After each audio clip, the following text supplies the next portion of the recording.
The shredder's mechanical grinding echoed through the hallway as I walked toward the copy room with my quarterly reports.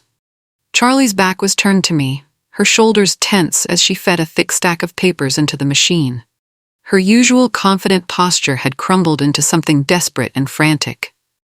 "Just cleaning up old files," she said when she spotted me, her voice too bright, too forced. I watched another document disappear into the metal teeth, catching a glimpse of what looked like a signature before it vanished forever.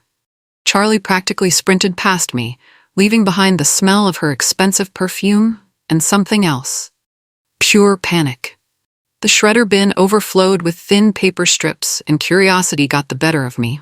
As I pretended to organize my papers, I noticed a single strip clinging to the bin's edge. My heart stopped. Written in blue ink was my name, followed by what looked like part of a dollar amount. My hands shook as I carefully pulled the strip free, folding it into my pocket. Charlie had been shredding documents with my name on them, and from her behavior, I knew it wasn't anything good. My kitchen table became a crime scene investigation board that night. I spread the stolen paper strips across the surface, arranging them like puzzle pieces under my desk lamp. The tedious work of taping fragments together revealed numbers that made no sense, payment amounts to vendors I'd never heard of. My name appeared on several reconstructed pages, always next to approval signatures that looked almost like mine, but not quite right. Someone had been forging my signature on financial documents. The handwriting was close enough to fool a casual glance, but I knew my own signature better than anyone. A partial letterhead emerged from the strips: Titanium Solutions, Inc. I'd never approved anything for a company called Titanium Solutions. According to these reconstructed documents, I'd authorized payments totaling over $200,000 to this mysterious vendor. My phone sat on the counter, and I considered calling Charlie immediately. But something told me to dig deeper first. If someone was setting me up for fraud, I needed more evidence than a few taped-together paper strips. I photographed every reconstructed page, my hands trembling as the full scope of the deception became clear. The office felt different the next morning, like walking into a trap disguised as normalcy. Charlie greeted everyone with her usual cheerful demeanor, but I caught her stealing glances at me throughout the team meeting. Her smile seemed painted on, and she kept fidgeting with her coffee cup. During our budget review, she made several comments about ensuring proper oversight and catching irregularities before they become problems. The way she emphasized certain words felt deliberate, like she was building a narrative for an audience I couldn't see. Our IT specialist, Logan, seemed unusually nervous during his presentation. He avoided eye contact with me and stumbled over numbers he usually recited from memory. When I asked him about system access logs later, he claimed they were temporarily unavailable for review. A message appeared in my email, marked urgent. Please review attached variance report and advise on discrepancies. The sender was someone from accounting I barely knew. As I scrolled through the numbers, I realized this report highlighted exactly the same transactions I'd found in Charlie's shred papers. Someone was building a paper trail, and I was being positioned as the fall guy. The copy room felt like returning to a crime scene. I needed access to the main printer's job history, but first I had to make sure I was alone. The blue folder sitting beside the paper tray looked ordinary enough, until I opened it. Inside were printed copies of revised financial spreadsheets, each one bearing forged versions of my approval signature. Charlie's handwriting filled the margins with notes like redirect accountability and establish timeline for disciplinary action. She was planning every detail of my downfall. One page contained a draft termination letter with my name at the top. The reasons cited included unauthorized vendor payments, financial irregularities, and breach of fiduciary duty. My stomach dropped as I realized how thorough her frame job was. The sound of footsteps in the hallway sent panic through my chest. I quickly photographed each page with my phone, my heart pounding so loud I was sure someone could hear it. The folder went back exactly where I'd found it, and I grabbed a stack of blank paper as my alibi. Charlie appeared in the doorway just as I reached for the stapler. "Need anything?" she asked, her eyes scanning the room like a predator checking for threats. I held up the papers and smiled, hoping my face didn't betray the terror coursing through my veins. The HR department's glass walls usually felt welcoming, but today they seemed designed for surveillance. Director Rohan greeted me with his trademark professional smile, but his eyes held a coldness I'd never noticed before. "I'm not sure this is the right time for an employee concern meeting," he said, glancing toward his computer screen, where I could see an email thread with Charlie's name prominently displayed. "Perhaps we could schedule something for next week?" Through the conference room window, I watched Charlie laughing with someone I couldn't quite see. When the door opened, CEO Landon emerged, adjusting his tie with the casual confidence of someone who owned the world. His eyes met mine through the glass, and he offered a polite nod that somehow felt like a warning. Rohan's phone buzzed, and he glanced at the message before looking back at me. "Actually, I've got to cut this short, emergency budget meeting." He stood up, clearly dismissing me, before I'd even had a chance to explain why I was there. Walking back to my desk, I felt the weight of realization settling over me. This wasn't just Charlie acting alone. The company's leadership was involved, and they were already several steps ahead of me. Whatever evidence I'd found was just the tip of a much larger iceberg. Sleep became impossible that night. I sat at my laptop until dawn, mapping out everything I knew and everything I needed to find out. The conspiracy was bigger than I'd imagined, but that also meant there had to be more evidence hidden somewhere. I created a detailed plan, which files to access when the security cameras had blind spots, and how to document everything without getting caught. Fear was my enemy now. I needed to think like a detective, not a victim. The next morning, I bought a prepaid phone and a small encrypted flash drive. If Charlie could play games with documentation, I'd make sure my evidence was bulletproof. I practiced looking normal in my bathroom mirror, rehearsing casual conversations that would give me alibis for being in places I shouldn't be. My reflection looked tired but determined. Whoever was behind this had made one crucial mistake. They'd underestimated me. I wasn't just going to roll over and accept being framed for their crimes. The plan had to be perfect. One mistake, and I'd lose everything, including my freedom. But doing nothing guaranteed the same outcome.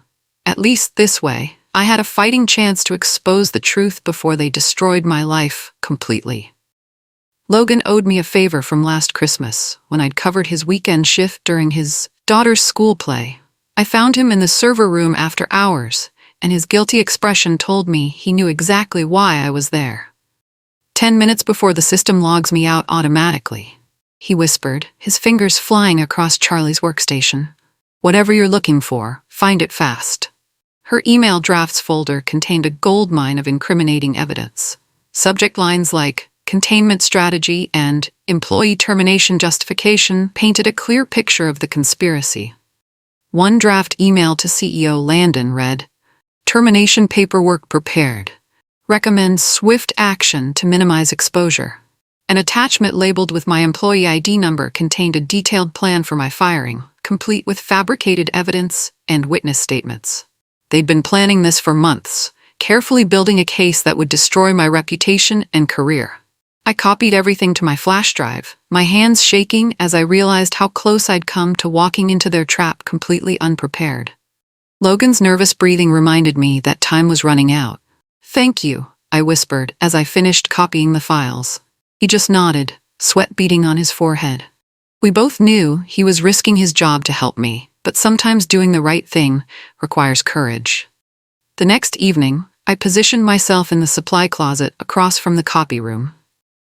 Through the crack in the door, I watched Charlie return to her shredding routine. This time, I was ready with my phone's camera set to silent mode. She looked even more frantic than before, glancing over her shoulder every few seconds as she fed documents into the hungry machine. Her usually perfect hair was disheveled, and I could see sweat stains on her expensive blouse despite the office's air conditioning. I managed to capture several clear photos of her destroying evidence, including close-ups of document headers before they disappeared into the shredder. One page showed the Titanium Solutions letterhead, along with what appeared to be a bank routing number.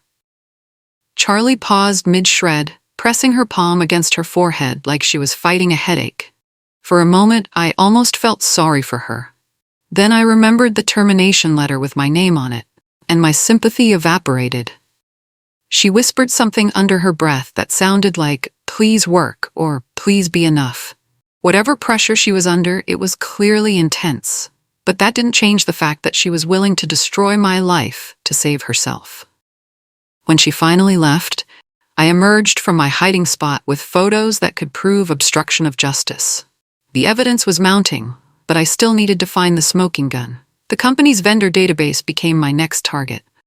Working late under the pretense of updating supplier contacts, I searched for Titanium Solutions, Inc. The company's profile looked legitimate at first glance, but the details didn't add up. The business address led to a strip mall mailbox service 3 states away. The phone number connected to a generic voicemail system with no company-specific information. Most damning of all, Titanium Solutions had received over $400,000 in payments across 6 months, all for vague services like consulting and logistics support. Cross-referencing the payment dates with our internal project schedules revealed something shocking. We'd supposedly paid Titanium Solutions for work during periods when our department had no active projects requiring outside consultation. I dug deeper into the payment authorization chain and found something that made my blood run cold. The routing information for Titanium Solutions connected to a bank account that shared partial digits with an account listed on CEO Landon's expense reports. My hands trembled as I printed the evidence, realizing I'd uncovered an embezzlement scheme that went straight to the top of the company. Charlie wasn't masterminding this fraud. She was just the cleanup crew, eliminating evidence and preparing scapegoats when the scheme inevitably unraveled. The scope of the corruption was staggering, and I was sitting right in the middle of it with a target painted on my back. I needed an ally, someone I could trust who understood the gravity of what I'd discovered. Casey from our audit department had always struck me as someone with integrity, and I decided to take a calculated risk. "We can't talk here," she said after I showed her one carefully selected document. Her eyes darted around the cafeteria before she suggested we take a walk outside. The parking lot felt safer, but even there she lowered her voice to barely above a whisper. "There's been chatter about irregularities in your department," she admitted. "Upper management has been asking questions about vendor oversight and approval processes.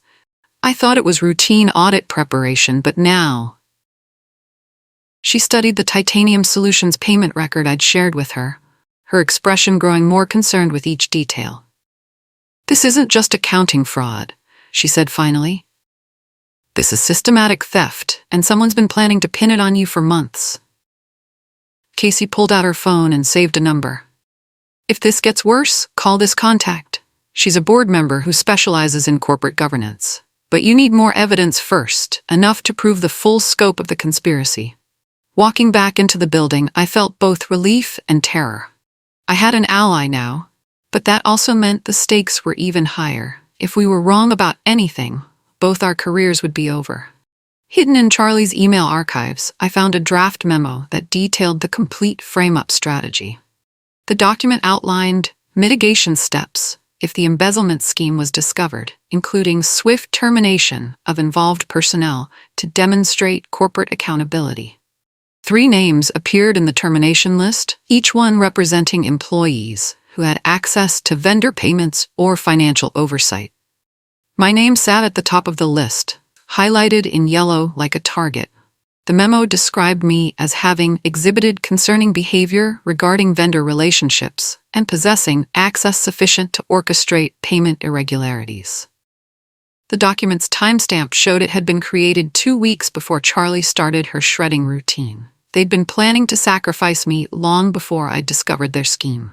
A handwritten note in the margin read, "Ensure documentation supports narrative of employee misconduct." Someone had been methodically building a false case against me, planting evidence and creating witnesses to support their version of events. I photographed every page, my anger growing with each new detail of their betrayal. They'd calculated exactly how to destroy my reputation while protecting themselves. But their detailed planning would also become their downfall. Every step of their conspiracy was documented in their own words. Armed with evidence of the frame-up memo, I returned to HR with a formal complaint. Rohan's office felt smaller this time, more confined, as I laid out the basics of what I'd discovered. "These are serious allegations," he said, but his tone suggested skepticism rather than concern. He glanced at his computer screen, where I could see an instant message notification from Charlie's name. "I'll need to review this with senior leadership before we can proceed." I watched him carefully as he photographed my evidence with his phone. Instead of taking notes or asking follow-up questions, he seemed more interested in documenting what I knew than investigating my claims. "Given the sensitive nature of these accusations," Rohan continued, "I recommend you avoid discussing this matter with other employees while we conduct our review." His suggestion felt more like a threat: stay quiet or face consequences. The meeting ended with promises of thorough investigation and appropriate follow-up, but Rohan's body language told a different story. His casual dismissal of evidence that should have triggered immediate action confirmed my worst fears about the conspiracy's reach. Walking back to my desk, I realized I was completely alone within the company. HR wasn't going to help. They were part of the cover-up. The quarterly board presentation felt like walking into an ambush. Charlie orchestrated the meeting with her usual polished professionalism, directing attention to charts that painted our department's financial performance in glowing terms.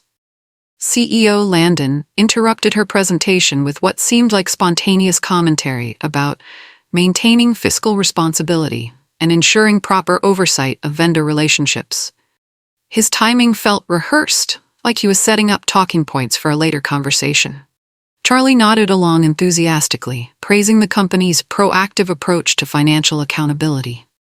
She made eye contact with me across the conference table, and for a split second, her mask slipped.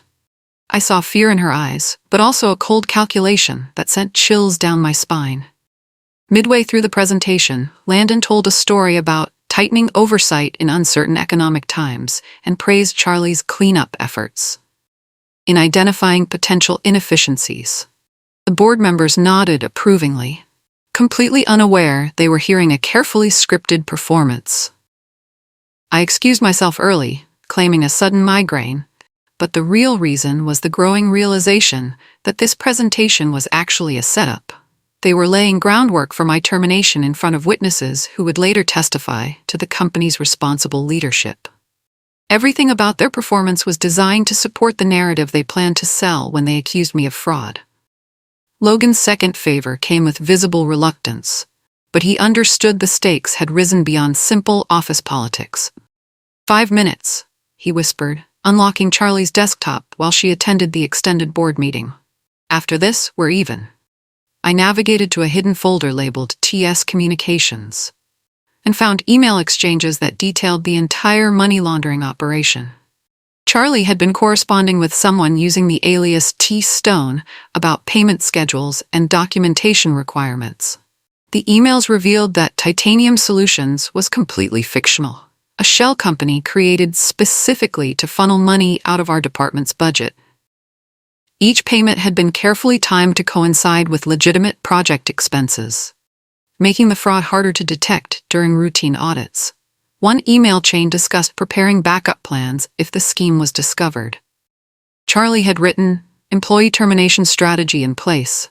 Documentation supports misconduct narrative. Board presentation successful." The most damning evidence was a response from T. Stone that included partial bank account information and a reference to B's offshore arrangements. I didn't need much imagination to figure out that B probably stood for Landon. I copied everything to my encrypted drive before Logan nervously urged me to leave. That evidence was now overwhelming, but I still needed to figure out how to expose it without getting myself killed first. My prepaid phone buzzed at 2:30 a.m. with a text from Casey. "Emergency contact activated. Need clean evidence package immediately. Don't use company systems." I called the number she'd given me, and a professional-sounding woman answered on the first ring. "This is Catherine Mills, board governance consultant. I understand you have information about financial irregularities at your company." Her voice was calm but urgent as she explained the process for documenting corporate fraud. We need dates, amounts, communication records, and any evidence of attempted cover-ups. If executive leadership is involved, that changes everything. They're planning to fire me and blame everything on employee misconduct, I told her, my voice shaking despite my efforts to stay calm. Not if we move first, Catherine replied. Send me everything you have through the secure portal I'm texting you. I'll review it tonight and present it to the board's ethics committee tomorrow morning. The call ended with instructions for protecting myself over the next 24 hours. Stay visible, she advised. Don't give them any excuse to claim you're acting suspiciously. I spent the rest of the night organizing every piece of evidence into a comprehensive package that told the complete story of the conspiracy. Tomorrow would determine whether I saved my career or lost everything trying. Building the evidence package felt like constructing a legal case. I organized everything chronologically, starting with the shredded documents and ending with the email communications about offshore accounts. Each section included supporting documentation and clear explanations of what the evidence proved. The timeline was crucial. I needed to show that the fraud preceded any accusations against me by months.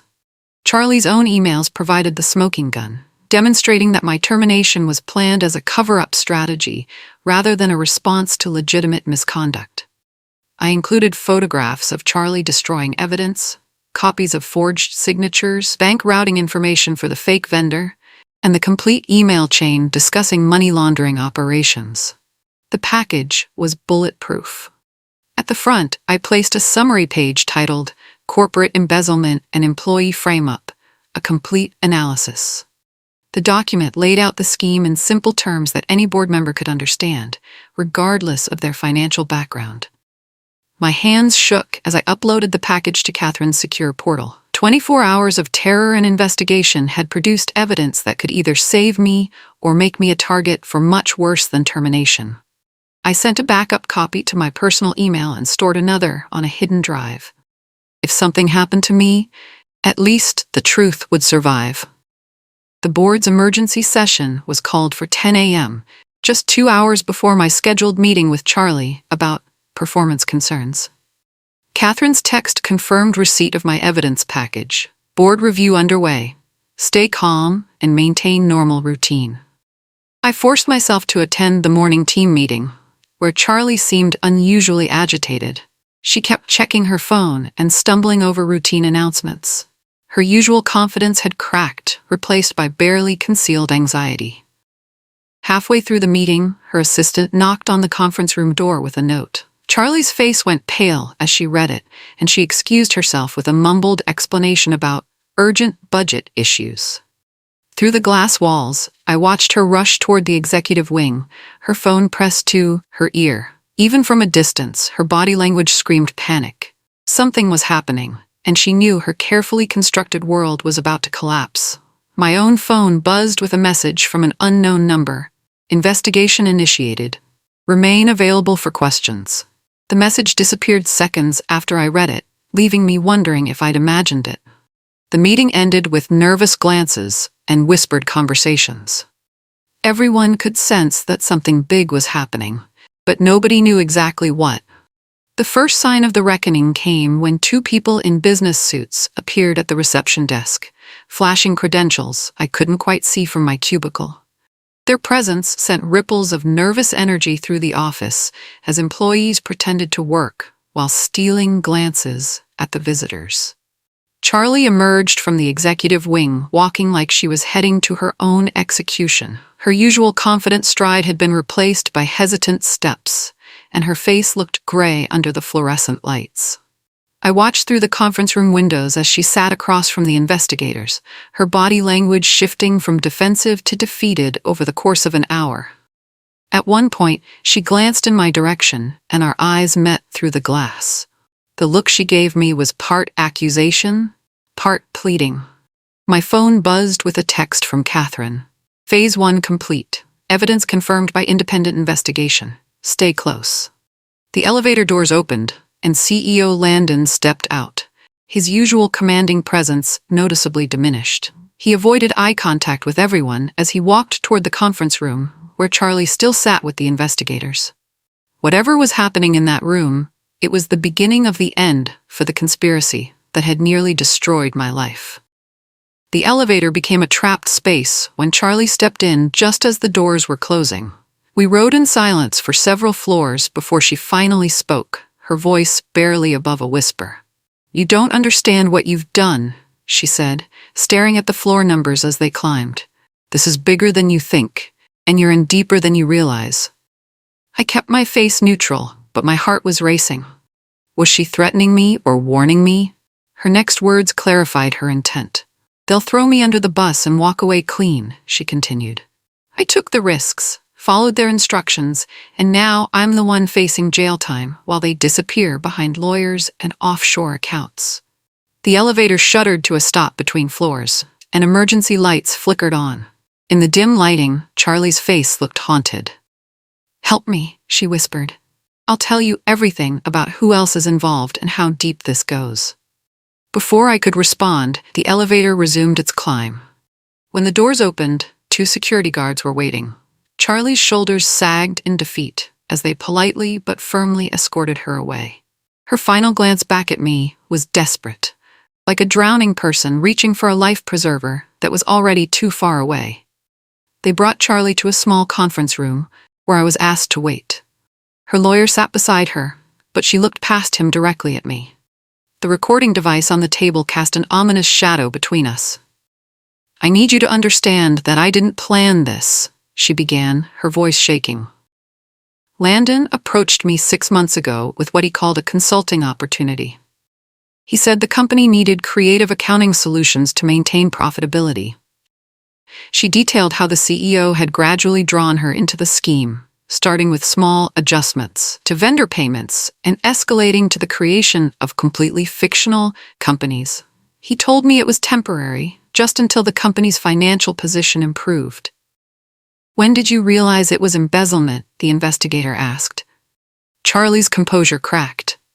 "When he showed me the list of employees who would take the blame if anything went wrong. Your name was at the top, along with detailed plans for making the evidence point to you instead of us." She described forging my signatures, planting evidence in my files, and coordinating with HR to build a case for my termination. "He said it was just insurance, that we'd never actually have to use it." The recording device continued spinning as Charlie outlined every detail of the conspiracy, including offshore accounts and other executives who had received payments from the scheme. The handcuffs looked surreal on Charlie's wrists as they led her past the row of stunned faces lining the hallway. Employees who had worked with her for years watched in shock as their trusted supervisor was arrested for corporate fraud. She turned back one last time before reaching the elevator, her eyes finding mine in the crowd. The look she gave me was complex, part resentment for the situation, part gratitude that I'd helped expose the truth before it consumed more victims. CEO Landon appeared at the end of the hallway, his face a mask of professional concern. He began talking to gathered employees about isolated incidents and maintaining company integrity. But his words sounded hollow after what I'd learned. His performance was interrupted by the arrival of 2 more investigators, these ones carrying a warrant with his name on it. The confident executive mask finally slipped, revealing the panicked expression of someone whose world was crumbling in real time. "This is obviously a misunderstanding," he told the investigators, but his voice lacked conviction. "I'll cooperate fully with your investigation, but I want my lawyer present for any discussions." Watching him lose control felt surreal after months of fearing his power over my career. The man who had seemed untouchable was just another criminal caught in a web of his own making. The second evidence package I'd prepared proved even more damaging than the first. Catherine had been thorough in her investigation, uncovering financial records that connected Landon directly to the offshore accounts receiving laundered money. "Your documentation was meticulous," she told me during our debriefing. But the bank records sealed his fate. He personally authorized the transfers and received payments through a consulting company registered in his wife's name. The board meeting that afternoon lasted less than an hour. Landon's termination was unanimous, and criminal referrals were filed immediately. His carefully constructed image as a visionary leader evaporated under the weight of evidence, showing systematic theft and employee exploitation. Phone calls to government agencies and financial institutions followed as the company tried to get ahead of the scandal. Every conversation focused on cooperation and transparency, desperate attempts to minimize damage to the company's reputation. I sat in my cubicle, watching the chaos unfold around me, still processing the fact that I'd gone from victim to whistleblower in the span of 2 weeks. The evidence I'd gathered had toppled 2 senior executives and exposed a $1 million fraud scheme. The price of speaking up had been terrifying, but the price of staying silent would have been my freedom and integrity. The boardroom felt different without Landon's imposing presence. Catherine presented the investigation findings to the remaining executives, her voice steady as she detailed the scope of the financial crimes and cover-up attempts. The fraud totaled over $1.2 million across 8 months, she reported. Employee termination plans were designed to eliminate witnesses and transfer blame to innocent parties who had discovered irregularities. She outlined recommendations for preventing similar schemes, including independent oversight of vendor payments, mandatory approval processes for new suppliers, and protection policies for employees who report suspicious activities. The interim CEO asked about my role in exposing the fraud. Catherine's response was clear. Without this employee's courage and documentation skills, the scheme would have continued indefinitely, while innocent people faced criminal charges. They offered me Charlie's position that afternoon, along with a substantial promotion and salary increase. The irony wasn't lost on me, being offered the job of the person who had tried to destroy me. But the corporate world suddenly felt toxic and unreliable. How could I trust an organization that had allowed such corruption to flourish at the highest levels? My resignation letter was brief but pointed. Instead of accepting Charlie's position, I requested comprehensive reforms to prevent future fraud and protect employees who report wrongdoing. I also asked for financial compensation for the stress and career damage caused by the attempted frame-up. "You're walking away from a significant opportunity," the interim CEO warned during our final meeting. But the opportunity felt poisoned by everything that had happened. The company agreed to my requests for reform, establishing an independent ethics hotline and mandatory fraud prevention training. They also created a whistleblower protection policy named after my case, ensuring future employees wouldn't face the same threats I had endured. 6 months later, I received updates on the criminal cases. Charlie received 2 years in prison, but cooperated fully with investigators. Landon was sentenced to 5 years for money laundering and conspiracy, though his appeals continued. The company survived the scandal, but lost several major contracts and faced ongoing regulatory scrutiny. New leadership implemented the reforms we discussed, turning my nightmare into positive change for future employees. I found a new job at a smaller company with transparent leadership and strong ethical standards. The experience had taught me to recognize warning signs and speak up before problems became crises. On my last day, I cleaned out my desk while former colleagues stopped by to say goodbye. Many thanked me for exposing the fraud, saying they'd suspected something was wrong but hadn't known how to address it. Logan hugged me awkwardly and slipped a note into my box. "You saved more than just yourself. Thank you for being brave." Casey texted a single word: hero. But I didn't feel heroic. I felt exhausted and relieved. The copy room looked the same as always, but the shredder sat silent and empty. I thought about all the evidence Charlie had destroyed and wondered what other secrets had disappeared into those metal teeth over the years. I fed one last document into the machine, my original resignation letter draft that had been much angrier and less diplomatic. Watching those strips fall felt like closing a chapter on the worst period of my professional life. Outside, the air was crisp and clean. I walked to my car without looking back at the building that had nearly become my prison. The investigation was over, the criminals were facing justice, and I was free to start over somewhere better. The truth had been more powerful than any conspiracy, and documentation had been stronger than any lie. Sometimes doing the right thing requires risking everything, but the alternative Staying silent while corruption flourishes would have been far worse.